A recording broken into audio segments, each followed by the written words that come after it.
Oops. All right. Hello, everyone, and thank you for coming to the first ever episode of Mythic Bird Monday, and also my very first Facebook Live ever.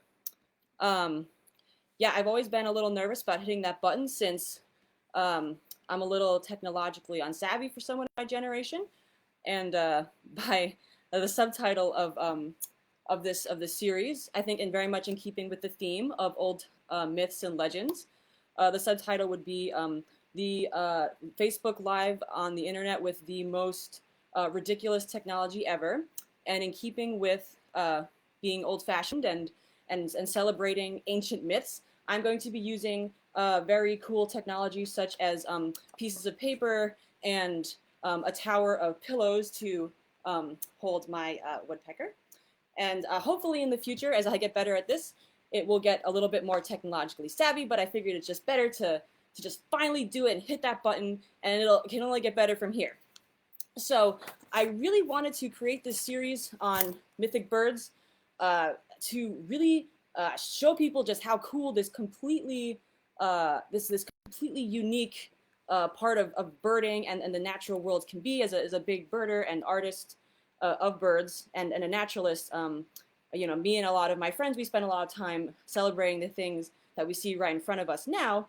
But the really cool thing is, people have been interested in birds and wildlife for thousands of years. And one of the great ways to really look at those connections and celebrate those connections that we've had as humans with the world around us is to look at some of the mythologies and stories from our ancestors and from cultures all around the world and see how they matter in our lives today. So a few years ago when I was a student at Bard, I had a professor who was super into mythology, and it really made me excited to think about birds in the way of mythology. And so last year, I wrote this book, Once Upon a Feather, a field guide to fantastic birds, as a way to think about what these birds in mythology look like. As an artist and a birder, I, um, what things look like really matters to me. So I put together this book with the intent of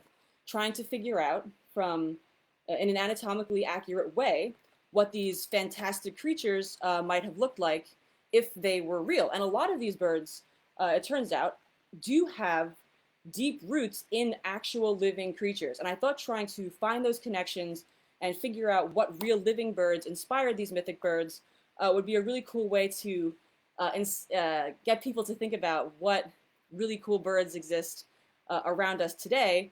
It means a lot of the birds, like the California condor with its incredible wingspan, or the kakapo of New Zealand. All these birds are the stuff of future legends. So and the spirit of this book was both to educate and to let people, try to inspire people to think about really protecting and thinking about our relationships with the birds around us. So I'm excited to start Mythic Bird Mondays. The first bird that I'm going to do is this cute little Yaffingale Woodpecker. And just to get people excited to come, I decided to make a cute little stuffy friend every week to introduce and sit here, hopefully in a more technologically savvy fashion, during each of these little in-depth looks at these mythic birds.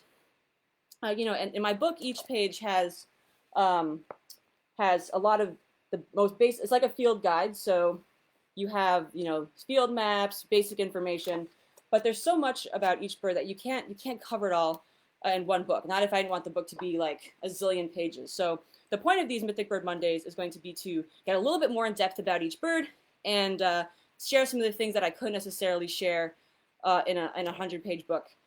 So I'm just going to jump right into this Yaffingale Woodpecker. So each of these birds that I have in Once Upon a Feather was chosen because they either are a completely fantastic bird, like a phoenix, or because they are a bird that does exist, but has either supernatural powers in folklore or has cultural connotations that set that living bird apart as a more mythological, fantastic creature. And in the case of our Yaffingale Woodpecker friend here, the Yaffingale Woodpecker is a bird that is actually based on a very living bird. And here's my awesome technology. The Yaffingale woodpecker is based on a bird called the green woodpecker, which is an incredibly common bird in Europe and actually across Europe and even into West Asia.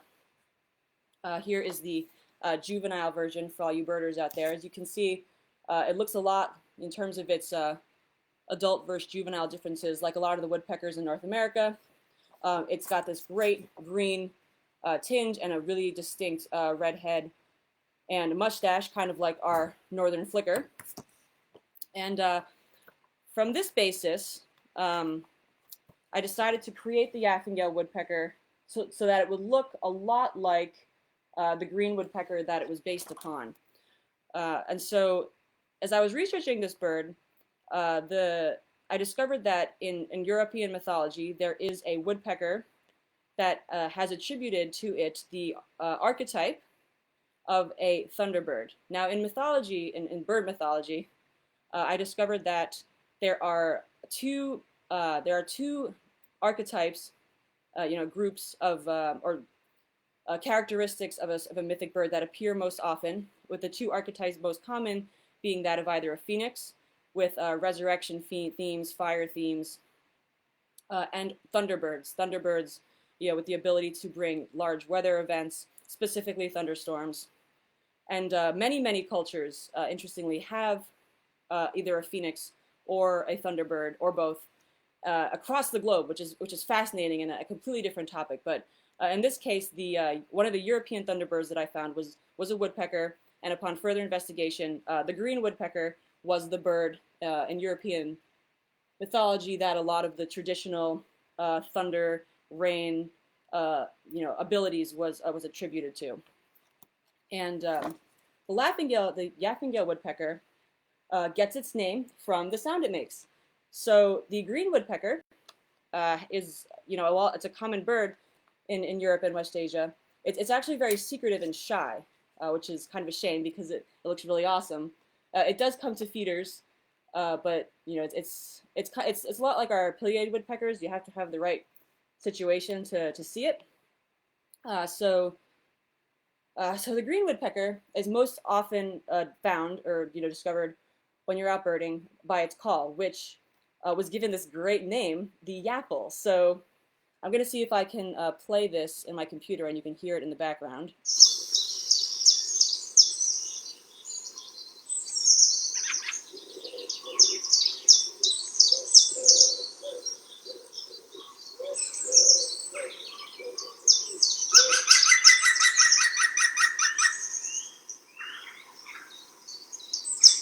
Okay, so hopefully that worked.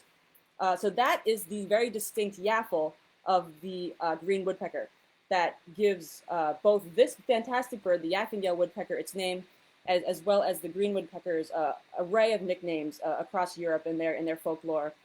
It also has a whole bunch of other great names like Laughing Betsy and Weathercock and Rainbird, but yaffle is just such a great word that I decided that had to be part of the name of the mythological creature I put together with all this information. So the green woodpecker, just to give you a little bit more back info about that particular bird. It's a pretty unique amongst the woodpeckers. It has a weaker beak and a very unique tongue compared to a lot of the woodpeckers in North America. And this is because green woodpeckers, I discovered, are all about ants. A lot of their morphology is based upon the fact that these birds just absolutely adore ants. When they do go to feeders, it's usually to forage on the ground looking for ants. Their tongues are really long and they lack the barbs that most Drycopus woodpeckers have, but in their place, they have these special glands that will secrete this a sticky coating, kind of like an anteater, will help them pick up those ants as they forage for them. There was this great study done of a green woodpecker nest that had 7 chicks. It turned out that by the time those chicks fledged, they had consumed 1.5 million ants. And that was just in the span of a few weeks. So over its lifetime, this Yaffingale woodpecker, the green woodpecker, is going to eat tons and tons of ants. So because of this food source in their habitat is generally a semi-open space. They want to have some forest because they do make their nests in weaker woods, deciduous trees. They can't do harder trees because of their weaker beaks. But then they also need to be near open spaces like farmland, grasslands, heath, since we're in Europe, or backyards in order to get those ants.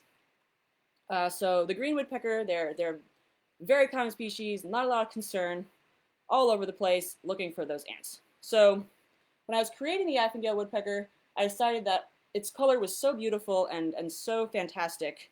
I mean, this is just, hang on, let me get my other fancy picture.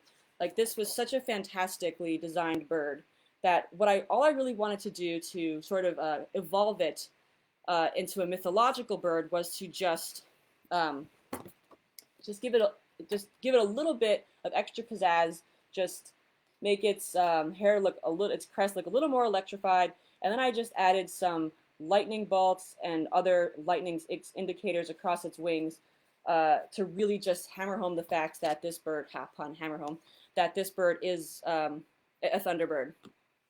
Interestingly, when I first was writing this, I thought like other thunderbird archetypes that the Yaffingale woodpecker would summon rain, with its call, or it turns out that or I'm sorry, not by its call. I assumed that it would since it was a woodpecker, it would summon thunderstorms and rain by drumming, but it turns out that this particular woodpecker, for a woodpecker, barely drummed, so that kind of dropped that idea.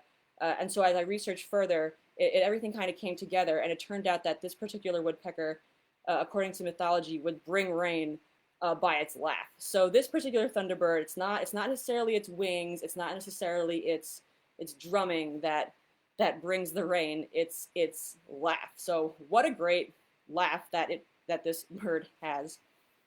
And then as I was reading further into the cultural significance of this woodpecker, I learned that the mythological version was such a big deal that the Druids of Europe would actually listen for its call to determine when there would be rainstorms, which is pretty cool. But then on top of that, the green woodpecker itself, separate from the Yaffingale, the thunderbird of folklore, has such an important role in European culture that, and I couldn't put all of this in the book because it just went too much into the realm of like pop culture and other things. But I just want to talk a little bit about all the ways that Europe celebrates their green woodpecker. It's quite extensive. So there's actually a tribe, one of the older Italian tribes. I'm gonna butcher this, but the Picentini. They are known as those of the woodpecker because, according to some stories in both Greek and Roman in writings, they actually followed a woodpecker to find their home region in Italy. And a lot of their totems, unfortunately I couldn't find any online, I can only find this in writing, actually had the green woodpecker as one of their totem species, which I think is really cool. I mean, in North America, I've seen a lot of totems that celebrate eagles and ravens, particularly in the Pacific Northwest, but it's just really cool to see that this green woodpecker, which is this little unassuming bird, plays such a cool role in that culture. And I'd love to actually find more information about that. If anyone has any information about that, I'd love to have it thrown this way so I can do some more research. It was hard to find any more information about that. But aside from the indigenous or that particular tribe, in modern Europe, or slightly less modern, 1974 in Europe, there was a children's television show that had a character that was supposed to, based on my understanding, it was a bookend that came to life, and this was named Professor Yaffle, based on a green woodpecker. That is some old-timey animation right there. Yeah, we had Professor Yaffle. The series was called Bagpuss, I believe. And then I was really pleased to find that this bird is is really popular in many, many countries in Europe. It's featured on stamps in a number of countries. Here's a cool, beautiful stamp from the Netherlands. And then I found one from Belgium. And I found one from Romania. And there was so many. I could have printed a ton, but there was a whole ton of stamps with featuring the European woodpecker. Um, they have a cider with the green woodpecker. I mean, look how pretty that is. I would totally buy that if we had it here. And then I even learned that the coat of arms of the Italian region of Marches has a green woodpecker right there. So both in its mythological form with superpowers, its thunder powers, and just as a regular old green woodpecker, this bird is a big deal in Europe, and I had no idea just how much of a big deal it was until I started researching the thunderbird, the European thunderbird, and it's definitely made me want to go see this bird in real life. Luckily for me, it's got a huge range, so once COVID is over, I hope I can just get on a plane and go see it. So yeah, I think this is going to conclude our first episode. I really appreciate anyone who came to watch this, and I'm gonna practice and get better. I'm so glad I actually did it. Next week we are going to talk about the Fong Wong, and I'm gonna put this on my YouTube channel, which will be drawing 10,000 birds, so that over time all of these little tidbits can be, these little episodes can be put together, and you can sort of watch them all in sequence or learn about them more. And yes, I promise I will get better at this. And I definitely appreciate that you all came. And I hope you enjoyed. And I will see you all next week for the next episode of Mythic Bird Monday. All right, have a great night, everyone.